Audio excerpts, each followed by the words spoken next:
क्या आपने कभी सोचा है कि अगर हम किसी दूसरे प्लेनेट पे जाएं तो क्या होगा? हम सबको लगता है कि किसी और प्लेनेट पे जाके हम सिर्फ कुछ ही मिनट्स सरवाइव कर पाएंगे, क्योंकि वहाँ की हाई ग्रेविटी, हाई टेम्परेचर और टॉक्सिक एटमॉस्फेयर की वजह से सब कुछ मुश्किल हो जाएगा। लेकिन अगर मैं कहूँ कि कुछ प्लैनेट्स का एनवायरनमेंट हमारी हेल्थ के लिए इतना परफेक्ट है कि वहाँ रहना एक ड्रीम बन सकता है, तो जी हाँ, ऐसे कुछ प्लैनेट्स एग्जिस्ट करते हैं जिनका एनवायरनमेंट अर्थ से भी ज्यादा बेटर है और वहाँ रहना इंसानों के लिए एक नए चैप्टर की शुरुआत हो सकती है। रिसेंट रिसर्च के हिसाब से साइंटिस्ट को कुछ सुपर हैबिटेबल प्लैनेट्स मिले हैं जिनके एनवायरनमेंट में लाइफ इवॉल्व करना और सरवाइव करना अर्थ से ज्यादा आसान हो सकता है। अब सवाल ये है कि ऐसे प्लैनेट्स कैसे होते हैं और क्या वहाँ जाकर इंसानी जिंदगी एक नए लेवल पर पहुँच सकती है। आइए इस रहस्य से पर्दा उठाते हैं। यूनिवर्स में अर्थ को एक यूनिक प्लैनेट माना जाता है क्योंकि यहाँ हर तरह की लाइफ इवॉल्व हो सकती है। लेकिन रिसर्चर्स का ये कहना है कि यूनिवर्स में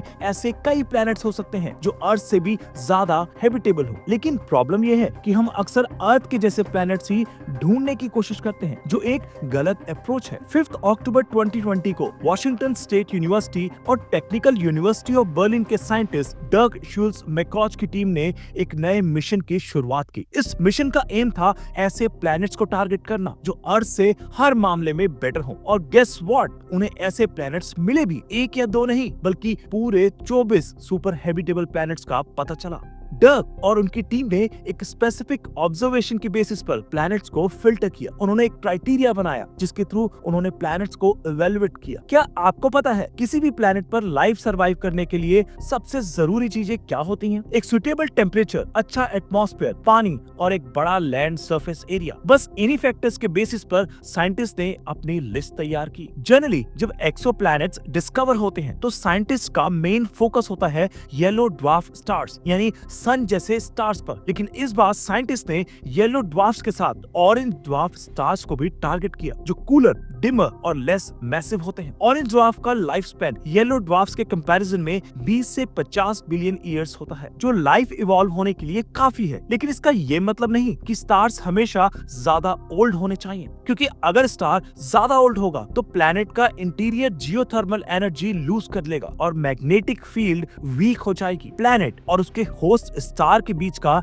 डिस्टेंस मेजर करना बहुत जरूरी होता है। ये डिस्टेंस ये बताता है कि क्या प्लैनेट हैबिटेबल जोन में है। अगर प्लैनेट हैबिटेबल जोन में होगा तो वहाँ लिक्विड वाटर होने के चांसेस ज्यादा होंगे, जो लाइफ के लिए सबसे इम्पोर्टेंट फैक्टर है। किसी भी प्लैनेट का मास और साइज डायरेक्टली उसकी हैबिटेबिलिटी को इन्फ्लुएंस करता है। जितना बड़ा प्लैनेट उतना ज्यादा हैबिटेबल सरफेस एरिया। ज्यादा मास होने का मतलब है ज्यादा ग्रेविटी, जो एक थिक और स्टेबल एटमॉस्फेयर बनाने में मदद करता है। लेकिन प्लैनेट का मास अर्थ से सिर्फ 1.5 या 2 गुना ज्यादा होना चाहिए, क्योंकि अगर मास बहुत ज्यादा होगा तो लाइफ इवॉल्व करने में प्रॉब्लम हो सकती है। किसी भी प्लैनेट का टेम्परेचर एक डिसाइडिंग फैक्टर होता है। साइंटिस्ट उन प्लैनेट्स पर फोकस करते हैं जिनका एवरेज सरफेस टेम्परेचर अर्थ के टेम्परेचर से 5 डिग्री सेल्सियस कम या ज्यादा हो। एक्सट्रीम टेम्परेचर कंडीशन में लाइफ सर्वाइव करना मुश्किल होता है, लेकिन मॉडरेट टेम्परेचर वाले प्लैनेट्स ज्यादा हैबिटेबल होते हैं। साइंटिस्ट ने 24 ऐसे प्लैनेट्स की डिस्कवरी की है जो सुपर हैबिटेबल कैटेगरी में आते हैं, लेकिन इनमें से 2 प्लैनेट्स को सबसे ज्यादा प्रॉमिसिंग माना गया है, K5715.05 और K554.01। बात करते हैं K5715.05 की। इस प्लैनेट का सरफेस टेम्परेचर अर्थ से 2.4 डिग्री सेल्सियस कम है, जो एक आइडियल कंडीशन है। इसका मास अर्थ के मास से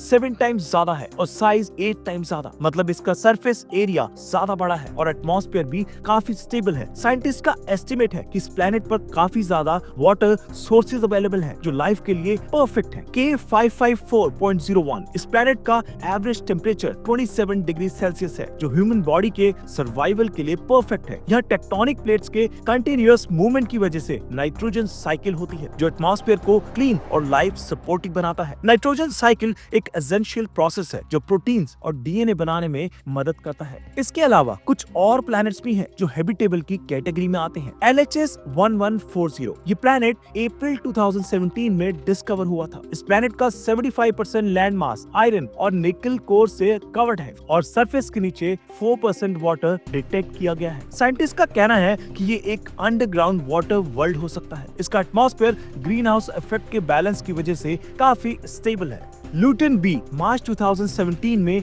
डिस्कवर हुआ ये प्लैनेट भी हैबिटेबल की लिस्ट में आता है। यहाँ काफी ज्यादा वाटर और लाइफ के एसेंशियल मटेरियल्स जैसे एमिनो एसिड्स और हाइड्रोकार्बन्स डिटेक्ट किए गए हैं। साइंटिस्ट ने इस प्लैनेट पर एक्स्ट्रा टेरेस्ट्रियल इंटेलिजेंस की खोज के लिए मैसेजेस भी भेजे हैं। हमारे सोलर सिस्टम में भी ऐसी सेलेस्टियल बॉडी है जो सुपर हैबिटेबल की कैटेगरी में आ सकती है, और वो है कैलिस्टो, जुपिटर का सेकंड लार्जेस्ट मून। कैलिस्टो के आइसी सरफेस के नीचे एक सॉल्टी ओशियन प्रेजेंट है। साइंटिस्ट का कहना है कि अगर जुपिटर की रेडिएशन का सोल्यूशन मिल जाए तो कैलिस्टो एक परफेक्ट कॉलोनी बन सकता है। तो दोस्तों, ये था एक ग्लिम्स उन प्लैनेट्स का जो फ्यूचर में ह्यूमैनिटी के लिए एक नई दुनिया बन सकते हैं। क्या आपको लगता है कि हम इन प्लैनेट्स पर एक नए चैप्टर की शुरुआत कर पाएंगे? अपने थॉट्स नीचे कमेंट्स में जरूर शेयर करें। तब तक के लिए क्यूरियस रहिए, लर्निंग कंटिन्यू रखिए और ग्रो करते रहिए।